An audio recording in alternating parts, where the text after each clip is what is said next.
Are we man-spreading enough?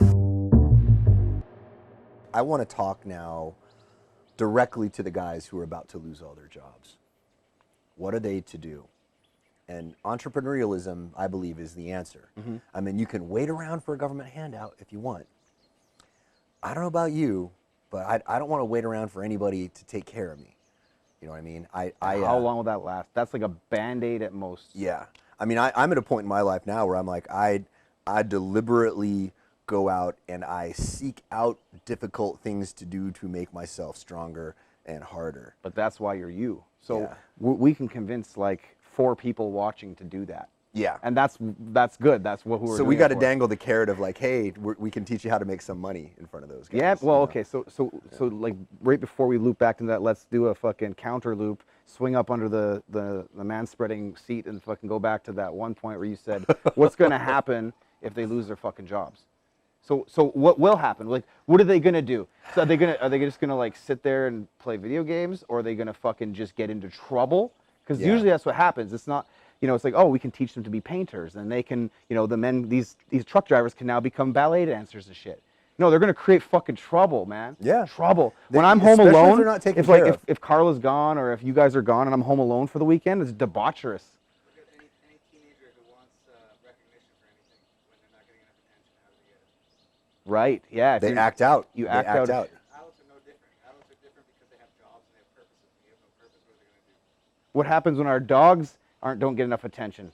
They lash out, they get annoying, they shit on the floor. Like these guys are gonna do that. Yeah. They're hairier and smellier than the dogs. Well, it's gonna be uglier. With universal basic income, people are gonna become a problem. We're gonna have this is what I was calling the leisure class. Like 15 years ago, I was talking about this, right? It's interesting though, you say the word leisure, but that's not how that's a great way to say it, but it's not, it paints a picture of they're just gonna be like chilling with margaritas. But in reality, they're just they're going to be out there. They're going to be out there, like wearing Antifa uniforms, like Dude, saying, they'll be creating gangs. How come you guys have stuff when we're sitting at home playing video games and we have nothing? It's because you're sitting at home playing video games. That's why you have nothing. And it's crazy because then minorities are probably going to have even more benefits and social programs than all these 3 million white guys without a fucking truckers without jobs. That's justice. Oh my God, that's man! Justice. You're going to cause a goddamn riot. Yeah. Well, that's the thing. Whoever ends up not being taken care of, whatever racial class or whatever it is, and I care about all humanity. I'm like, if we're going to take care of people, let's take care of everybody. Yes. I don't want to, yes, certain groups of people have historically had a tougher time on the average. There's no doubt about that. But yes. But anyway, we got to take care of everyone. Like let's not say, well, the whites have had it good for centuries, so let's fuck them. Yeah. I mean, come on now, right? Whoever is left out is going to become not a leisure class. They're going to become a criminal class. That's right. Some of them will become the entrepreneurial class, and that's who I hope we're talking to. Yes. I hope that we plant a couple of seeds. The criminals are entrepreneurs in a way. They're definitely entrepreneurs, but they're entrepreneurs causing more harm than the average entrepreneur in a lot of cases.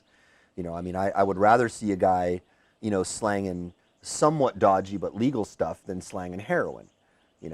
So there'd be a ton of people watching this who are either about to lose their job or have been thinking about starting a business for a long time. Yeah. Especially if they're truck drivers. That's all they do is think about it. So this brings us to a perfect question that came in. Okay. So when I was, I got to turn my, man, Facebook wants you to be connected. I tell you what, man, I had it loaded up on this page. I had my power off. Now I got to get back to this. There was a question that came in from Olivia. This interesting lady who practices Systema. It's a martial art. She's a pretty badass, cool woman who has also is very, very strong in her mind. She's Olivia. I don't know how to. Oh, it's not Olivia. Sorry, Oliveira. I apologize. She's going to give me shit for this, I'm sure. And I don't know how to pronounce her last name. That sounds like a luxury skincare brand. Stajkovac is Oliveira, I hope I'm pronouncing your both of your names correctly. If not, please correct me. I'm sure you will, and you'll try to put me in a Systema headlock, right? So, is that where she puts you in a headlock with her aura? I don't know anything about this martial art.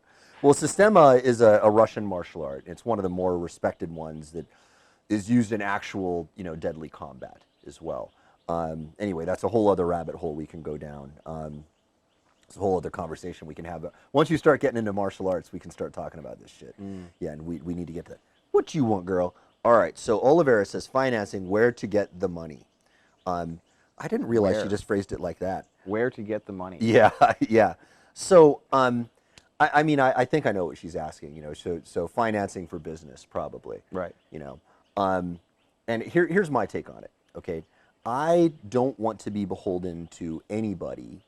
And if you get venture capital, you are beholden to the interests of the venture capitalists. If you get angel funding, they're going to have some say, depending on the contract that you draw up with these guys. Yeah. See, now that could be good depending on how incompetent you are. Yeah, right. Yeah, if you're just a slick talking, totally incompetent person. Like Like- who was that chick that did the blood testing machine? Theranos, I think, was the name of the company. You hear about that Yep, one? I remember. Yeah, the fake blood testing thing. Yep. And she was a slick talker, Oh, man. Jesus, like what a great scam. But like, what I mean is like some of these people who come on Dragon's Den or Shark Tank, they're better off to take a really crazy deal where they almost make no money, Yeah. just to have those sharks on their side telling them, because they would I never see what they you're would never saying. be successful otherwise. Yeah. So there can be some benefit if you accept money and that you That's actually legit. are controlled, because you actually would. You What just are you like, doing? What are you I'll bend doing? over and take it in the ass on Yeah. this business venture, Yeah. so that I actually learn and become awesome for the next one, or Yeah. then I could do it myself maybe. Yeah. So yeah. That's, you know what, and that's legit. I'm totally cool with that, actually, if somebody wants to go down that route. And you can actually trust that person. But can you trust that shark? You know, like they talk a good talk on that show. I don't personally know any of those guys. And I respect most of them. There's one that I won't mention the name of that Right. I dislike a lot because of the way he conducts himself. But the venture capitalists in general, yeah, you can't just Yeah. trust. they're gonna Because they want fucking money. Yeah, a lot of them are going to try to like undercut you. And I mean this. So I had some very bad experiences in the early days of the online marketing world, before the bubble burst. You know, I was involved in a few, corporatized, public, companies. I won't mention any When of the did the names of any bubble of the burst, companies. more or less?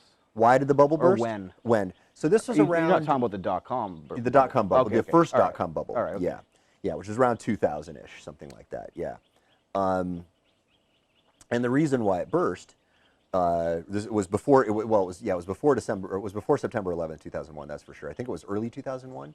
Yeah. Yeah, something like that. Yeah, and I was, by the way, the very next day after the bubble burst, I was on top of the Bank of America building, pitching a public company. So this public company had acquired one of our assets. I won't say the name of the company because there were some super shady people involved in this thing, and I don't want to open up that can of worms. A whole bunch of them, I found out later on, ended up going to jail for stock fraud and all kinds of stuff. And I was like, man, I'm lucky I got out of that thing with my life. Yeah. But I was on the top of the Bank of America building, pitching a bunch of finance guys the day I after picture the you on bubble the roof, burst. like your tie flapping in the wind. There's a helicopter waiting for you to go. Oh, dude, I mean, this was the most inhospitable group of people I'd ever spoken to in my life. And I was talking to them about viral marketing. And this was Right. like before anybody knew what viral marketing was. And I was like, guys, we have this database of like 2 million webmasters already, in this thing that we built. I won't say the name of it, right? Right. And, there's this thing, that, viral marketing that we're doing, and everybody was sitting there like this, just stone cold. But they didn't know at the time that I was talking about stuff that was like, way like a decade or so ahead of its time. But in that moment, it was like, God, that was man, I was never more uncomfortable in front of a group of people. Jesus. Yeah. Anyway, so because of those kinds of experiences, I avoid that kind of thing now. I mean, my sensibility, right? Whenever we talk about buying stuff, I'm like, let's do a campaign. Yes. I don't want to spend money that I have when I can generate that money. And when I started Simpleology as a company, I said, I could start this pretty low budget, for about $50,000. So I wrote a sales letter, and I ran a campaign, and I went out with affiliates, and I had them, mail out about it. Okay, and this would be my advice to Oliveira or to anybody, wanting to raise money is get really good at direct marketing. Now, I'm giving them something that's very hard to do, but here's the thing. Once you know how to do that, that is a skill that is it's going to put food on your table for the rest of your life once you know how to do that. It means you're no longer beholden to somebody else. Yes, and seeing that's a big thing, the freedom and the autonomy. Because as soon as Absolutely. you start raising money, see, the problem with raising money is most people raise money thinking that it's going to fix bad business decisions. And so they raise the money and it doesn't do nothing. That's right. Because you don't know how to do anything anyway. Yeah. And you what are you hire going to do with the people. funding if you don't know how to turn it into more money? Well, that's it. And so smart people who play the funding game and they do it well, they know that, like, they understand the game already, so they use the funding to hire really great people and manage and stuff like that. But that's not that there's very small subset of people who can do that. Like I believe that if you can't make money without money, then there's no way in hell that you can make money with money. Yeah. Very well said. And so like with us, I mean, if you can do direct marketing, then you can generate more money than you spent out of your own pocket to get it, some sort of a return, and then you take a percentage of that return, if not all of it, and you put it right back in again. And it's the scariest thing in the world. Like, ask me how I know. It's the scariest thing in the world to spend money on marketing for most people. But if you're willing to spend your own money, because this is, where do I get financing? From your own pocket. Because your first job as an entrepreneur is to sell. Sell. Fuck marketing. Sell. Get the money. Take some of that money and put it into marketing.